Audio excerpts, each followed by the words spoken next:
आज की कहानी है ननन जी आपने मेरी अंगूठी छुपाई है। दोस्तों कहानी शुरू करने से पहले अगर हमारे चैनल को सब्सक्राइब नहीं किया हो तो कर लीजिए ताकि आपके पास पहुंचे हर रोज नया वीडियो।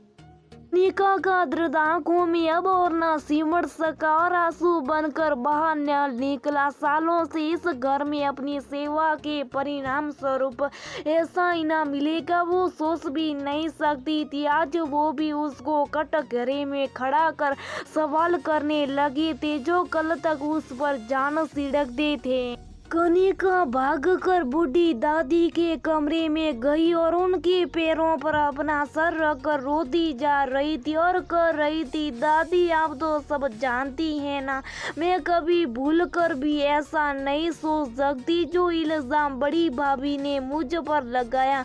माँ बाबूजी भी बड़ी भाभी की बात पर भरोसा करें, मैं किसके पास जाकर अपना दुखड़ा सुनाऊं। अब सुन तो लेगी पर मुझे समझाती कैसे।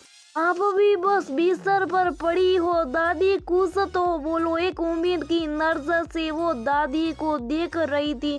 दादी जो 100 महीने से बिस्तर पर पड़ी है, ना कुछ बोलती ना कुछ कर सकती। कनिका रोती जा रही थी और इस घर में अपनी जगह के बारे में सोच रही थी। वो इस घर में बचपन से आती जाती रहती थी। माँ घर की रसोई संभालती और पिता बाग बगीचे की सफाई का काम करते। कनिका इस घर के मालिक कमलेश जी को बाबूजी और मालकिन संचला को माई कहती आई। उनके 3 बच्चे, 2 बेटे और 1 बेटी। अभी 2 साल पहले एक एक करके बड़े के बेटे किशोर और बेटी खुशी की शादी हुई थी। छोटे कुणाल की शादी बाकी थी जो कनिका के हम उम्र था। बचपन से संसला जी कनिका को बहुत लाड करती और अपनी बेटी मान उसको भी अपनी बेटी की जैसी शिक्षा दीक्षा दिलवाई। कनिका के माता पिता वर्षों तक उस घर में अपनी सेवा देते रहे पर ज्यादा दिन कनिका का साथ ना दे सके। उनके जाने के बाद कमल और संचला जी ने कनिका की पूरी जिम्मेदारी उठा ली। अब वो नौकरी भी करने लगी थी। कमल जी का बड़ा बेटा बहू दूसरे से रहते थे, वो बस कभी कभी आते थे। पता नहीं क्यों बड़ी बहू तनी को कनिका एक औंखना स्वादी थी। उसको हमेशा लगा रहता कि घर में 4 बच्चे हैं और जो भी जमीन जायदाद का हिस्सा 3 में बंटना चाहिए वो 4 हिस्सों में ना बट जाए, क्योंकि कमल और संचला जी का स्नेह की उसके साथ इतना था। दूसरा बेटा भी दूसरे शहर में नौकरी करता था। कनिका यहीं रहकर नौकरी करती थी। इस बार घर में एक बड़ी पूजा का आयोजन होने वाला था, इसलिए सब आए हुए थे।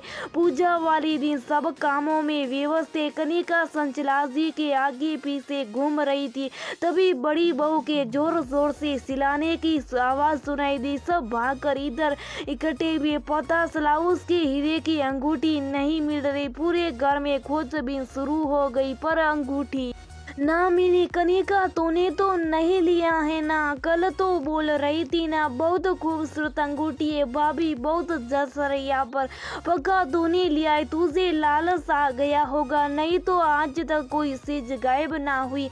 फिर आज गायब हुई मतलब तुम्हें अच्छी लगी तो ले लिया। बड़ी भाभी ने खड़े खड़े सीधे उस पे निशाना साध दिया।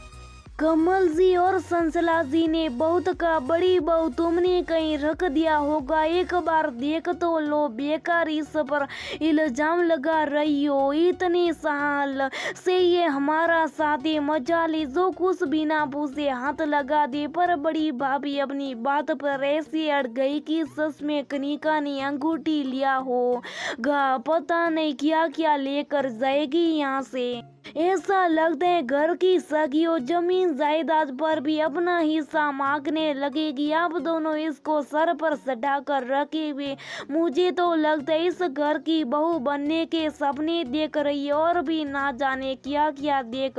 बेटा अगर तुम्हें पसंद आ गई और तूने ले लिया तो बता दे, हम तुम्हें दूसरी बनवा देंगे पर चोरी करना सही नहीं। संसला जी प्यार से बोली। संसला जी की बात सुनकर कनिका का दर्द आंखों में अब और ना सिमट सका और आंसू बनकर बाहर निकला। बड़ी भाभी तो अभी की आई है, वो बोल भी रही तो वो मन में कुछ ना रख रही थी, पर जैसी माँ स्वरूपा संसला जी ने कहा वो खुद को रोक ना पाई और भागकर दादी के पास आ गई थी।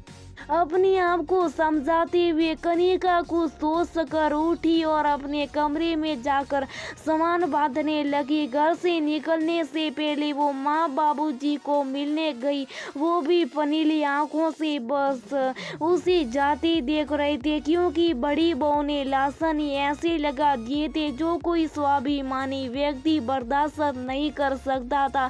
फिर दोनों बहू के आगे उसको तरजीह देकर घर का माहौल बिगाड़ना नहीं चाहते थे। कनिका घर से निकल गई। कुछ देर बाद कमल जी का बड़ा बेटा घर आया तो बोला, तनु कहाँ हो तुम? अपनी किसी चीज को संभाल के नहीं रख सकती?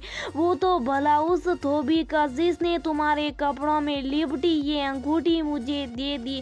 मैं कह रही थी तुम एक बार देख लो, पर तुमने कसम खा रखी थी ना कनिका को जलील करने की। अब खुश रहो। चली गई वो, अब यहाँ से जाने, अब आएगी भी और नहीं। दुखी सवर में संचला जी बोली। तनु अपने किए पर शर्मिंदा होकर बोली, मुझे माफ कर दीजिए माँ, मैं शायद कनिका को समझ नहीं पाई। माफी मांगने की कोई जरूरत नहीं है। भाभी देखो लो आया कनिका को सामने अपने देवर की आवाज सुनकर सो गई। कनिका के आंसुओं से भरे चेहरे को देख तनु उससे भी माफी मांग ली। तुम बिन मेरा कोई ना दूजा माँ, फिर ये भरोसा क्यों टूटा? कहकर कनिका संचला जी को पकड़कर रोने लगी। मुझे माफ कर दे मेरी बच्ची, कई बार इंसान विवश हो जाता, अब ऐसा कभी ना होगा। कहकर संचला जी कनिका को गले से लग